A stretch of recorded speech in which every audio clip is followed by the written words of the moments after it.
In the 19th century, thousands of women were diagnosed with something called female hysteria, symptoms, mood swings, desire for independence, emotional expression. In short, being human. Doctors believed love should be about obedience, silence, clean behavior, and women who wanted more were labeled as broken. This wasn't medicine, it was control. The echoes of this still live today. How many of us were taught that being too emotional makes us unlovable? That needing reassurance means you're clingy. That standing up for yourself makes you difficult. The truth is, emotional needs aren't weakness. They're information. They help you choose partners who nourish, not punish. Ever wonder why the people who treat you badly still feel like home? It's because your nervous system doesn't respond to love, it responds to familiarity. So when someone pulls away, criticizes you, gives you just enough to keep you chasing, your brain thinks, yes, this is love. You mistake tension for connection, anxiety for chemistry. It's not your fault. It's programming, carved into your body before you knew how to spell love. But here's what you can do now. Stop waiting for chaos to feel safe. Start finding peace in the things that don't make you panic. Because love is not supposed to be a puzzle. It's supposed to be a place to rest. You were told love means sacrifice. That if it hurts, it must be real. That if they leave, it's because you weren't enough. But what if all of that was a lie? What if the love you learned growing up was actually control, fear, and survival, disguised as affection? This isn't just a video. It's a mirror to everything you never questioned about what love should feel like. Most of us learned love before we could speak. Through how our parents touched us, looked at us, spoke when we cried. We're told much about love through different experiences.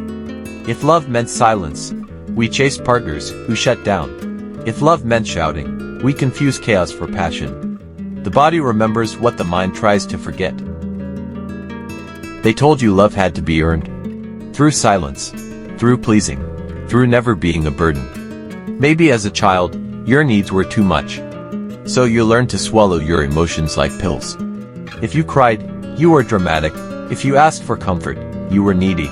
If you had boundaries, you were difficult. So what did you do? You made yourself small. You became whatever they needed, just to be kept around. And now, as an adult, you keep giving parts of yourself away, hoping that this time, they'll love the real you. But they never truly see you, do they? Because the mask always fits better than your truth. But here's what no one told you. Real love doesn't need performance. Real love sees you, in your rawest form, and stays. Maya was 9 when her mom gave her the silent treatment for days. Now, as a 27-year-old woman, every time her partner needs space, she spirals into panic, not because of him, but because her body says, "You're being abandoned again." Sam was raised to always please. Now he can't say no, even when it hurts him. He thinks, if I don't give them what they want, they'll leave. That's not love. That's trauma bonding. Love is not possession. It's not emotional starvation. It's not a prize you earn by losing yourself.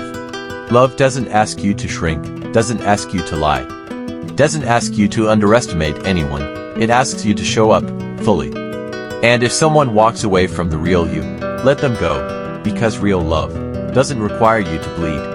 It doesn't require you to pay. It doesn't require any sacrifice to be seen. Dr. Nicole Lepera says, the love we accept is equal to the love we believe we deserve. Esther Perel reminds us, the quality of your relationships determines the quality of your life. And Bell Hooks wrote, love is an action, a choice we make, a responsibility we carry. Unlearning what you thought was love is a kind of heartbreak in it itself. It's realizing that your parents did the best they could, but sometimes, love still didn't feel safe.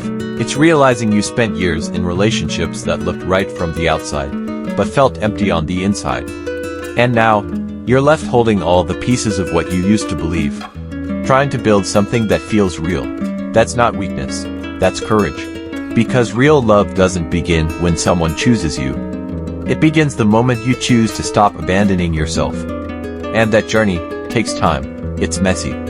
It's lonely sometimes, but it's worth every moment. Because on the other side of unlearning is a love that doesn't hurt to hold.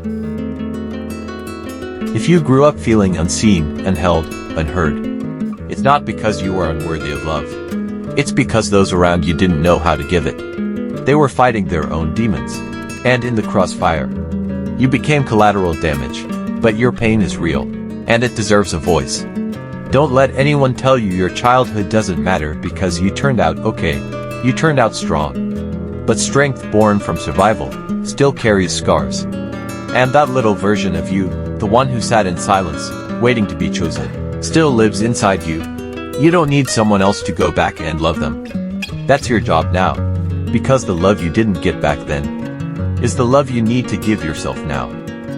Healing means learning to sit with discomfort. It means learning that being alone is not the same as being unloved.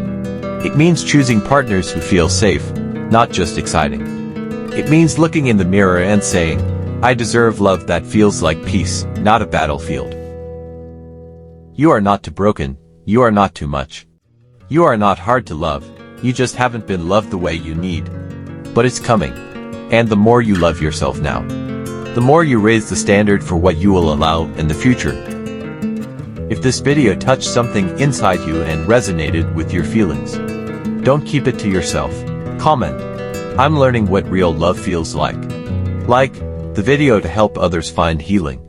Subscribe to Whispers of Truth, where we speak what others are afraid to say. And remind you that your story still matters.